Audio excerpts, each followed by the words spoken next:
Mnakulisha tear gas bure tu. Excuse what? What should we excuse? For what? For what are you pangering?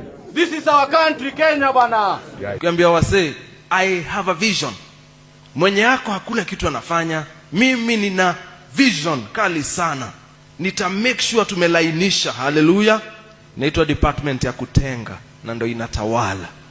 Hivi Wakenya wameamua nini? Au bado kuna jambo kubwa ambalo viongozi bado hawajaliona? Manake baada ya maandamano ya kumbukumbu ya Gen Z, Kenya imeingia katika kipindi ambacho kila video inayosambaa inaacha maswali mazito kuliko majibu. Lakini kilichotokea mahakamani, kilichosemwa na mama mmoja wa Mombasa, vijana waliokataa kubadili msimamo na kauli ya wakili mkongwe Kaminwa vinaweza kukupa picha halisi ya kile kinachoendelea nchini Kenya kwa sasa. Katika video hii hatutazungumza kwa hisia pekee, bali tutafuatilia hatua kwa hatua siku ambayo imewaacha Wakenya wengi wakijiuliza, je, huu ni mwanzo wa sura mpya ya siasa za Kenya? Hadithi inaanzia mahakamani. Miongoni mwa vijana waliokamatwa wakati wa maandamano ya kumbukumbu ya Gen Z, kulikuwa na kijana mmoja ambaye alionekana kukataa kabisa kunyamazishwa. Akiwa mbele ya mahakama, hasira zake zilionekana wazi. Badala ya kujitetea kwa utulivu, aliendelea kusisitiza kwamba anazifahamu haki zake na hakuna mtu anayepaswa kumzima sauti. Hata baada ya askari kujaribu kumtoa ndani ya ukumbi, bado aliendelea kupaza sauti. Video hiyo ilianza kusambaa haraka sana mitandaoni. Mnakulisha tear gas bure tu.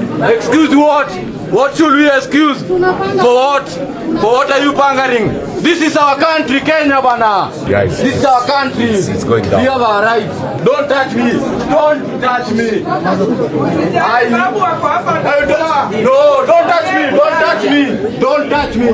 Don't touch me. Hey, don't mishandle him. Don't touch me. It's okay, just arrest, but don't mishandle. Don't touch me. I'm fighting for my people. Watu waliuliwa na niko hapa kuwasaidia. Mimi niko hapa. Don't touch me. This is our people. This is my right. Na huku mjadala ukiendelea kuhusu waliokamatwa, kulizuka jambo lingine lililowatia wengi kwenye hofu. Msichana mmoja Gen Z anayejulikana kama Abby Zuena alijitokeza kutoa taarifa kuhusu baadhi ya waliokamatwa na wakawa hawapatikani katika vituo mbalimbali vya polisi Nairobi.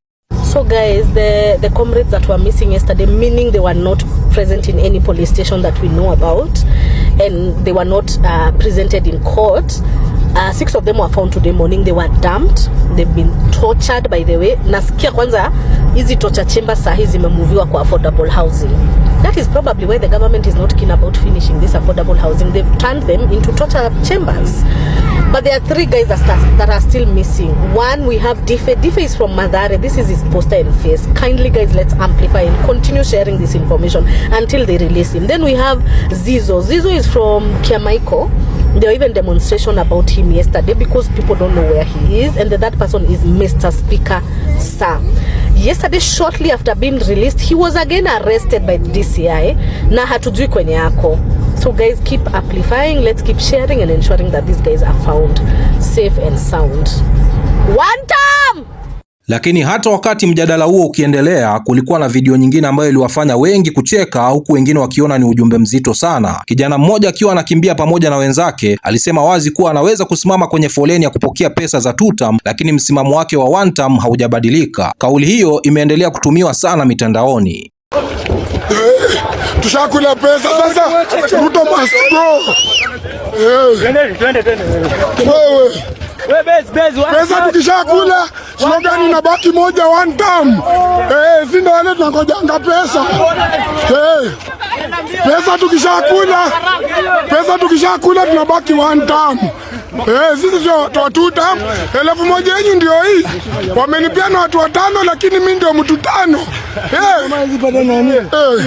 Na si vijana wa kawaida pekee waliokuwa wakizungumza tu, hata wahubiri vijana wameanza kuzungumzia hali ya taifa kwa njia zao. Katika video hii, mhubiri huyu hakumtaja mtu moja kwa moja, lakini wengi waliamini alikuwa akirejelea ahadi zilizotolewa wakati wa kampeni. Aliwakumbusha Wakenya jinsi walivyoambiwa mambo yangekuwa tofauti. Je, ahadi hizo zimetimia? Ulikuwa unapigania sana kukua church elder, si ndio? Si ni mbaya? Si ulikuwa umechapa campaign? Si useme ni mbaya? Na ulikuwa umejaa ngori sana. Kiambia wase, I have a vision. Mwenye yako hakuna kitu anafanya. Mimi nina vision kali sana. Nita make sure tumelainisha. Hallelujah. Inaitwa department ya kutenga na ndio inatawala. Lakini naona mene tekele mahali. Labda video iliyowagusa wengi zaidi ni hii ya mama mmoja kutoka Mombasa akiwa mstari wa mbele kabisa kwenye maandamano. Alisema yeye ni single mother na amechoka na hali ya maisha. Video yake ilisambaa sana kwa sababu wengi waliona ni kama sauti ya wananchi wa kawaida ambao hawana nafasi ya kuzungumza kwenye majukwaa makubwa.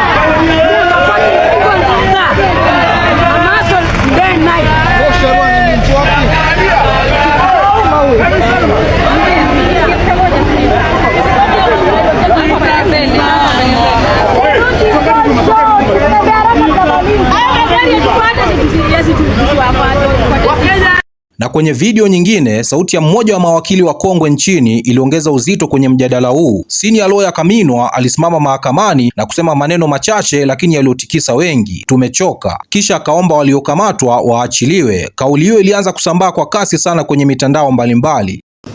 Tumechoka. Tumechoka. Things are happening which actually are violating this constitution of Kenya, which is the best constitution in Black Africa. You're not going to respond? Am I not going to speak? I'm the son of the soil. I thought your client was I am a son of the soil. Okay. I have a right to speak. These individuals are being charged because of participating in the demonstration yesterday, which is an African, inconsistent with the African custom, consistent with customs of our country, consistent with the constitution, consistent with the law. Your Honor, the only way of making sure that the executive behaves itself, the DPP also and the Director of Criminal Investigation conduct things in a rightful manner, is to make sure that when the charges are brought to you, you act in a manner which you show a firm stance of the judiciary.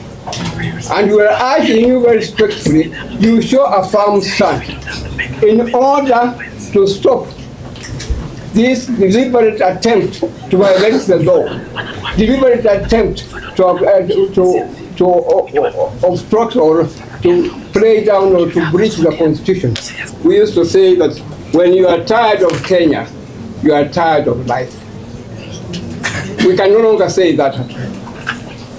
And indeed, we propagated this very much, so that our friends, our cousins in the East, Singapore, that is now talked about, and other countries like Korea and so on, came and stayed here for about 3 months, trying to find out why Kenya was doing so well. We can hardly eat sukuma wiki. We can hardly drink maziwalala. Let this court rise to the occasion and say to people like Mr. Owiti, sorry, I apologize. Yeah. Say to people like Mr. Owiti that in discharging your duties as legal officers, we shall not bend to please you. We shall do what is good for Kenya to be a free country and to shine in Africa and in the world. Give these young people free bond. Baada ya matukio haya yote, swali kubwa linabaki kuwa moja. Je, hizi ni video za hasira za muda mfupi au zinaonyesha hisia halisi za kizazi kipya cha Kenya? Ningependa kusikia maoni yako. Ni video ipi imekugusa zaidi na kwa nini? Niachie maoni yako kwenye comment section. Bwana, mimi naitwa Rich Mizuka, sauti ya vijana wa Afrika Mashariki. Namba 1 ni mimi, namba 2 ni mimi, namba 3 ni mimi, 4 na 5 na waachia nyinyi hapo. Bwana, tukutane kwenye video ijayo. Kile kitu tunahitaji muache kutuua sisi. If you want your future leaders to prosper, don't kill us. You're being very selfish for you elders to be killing us as young futures who will hold your future. If you're gonna kill us, that is so freaking selfish, because why do you want to save the seats for yourselves? Let us lead, let us grow, let us be to what we've been dreaming for, so that we will change this country.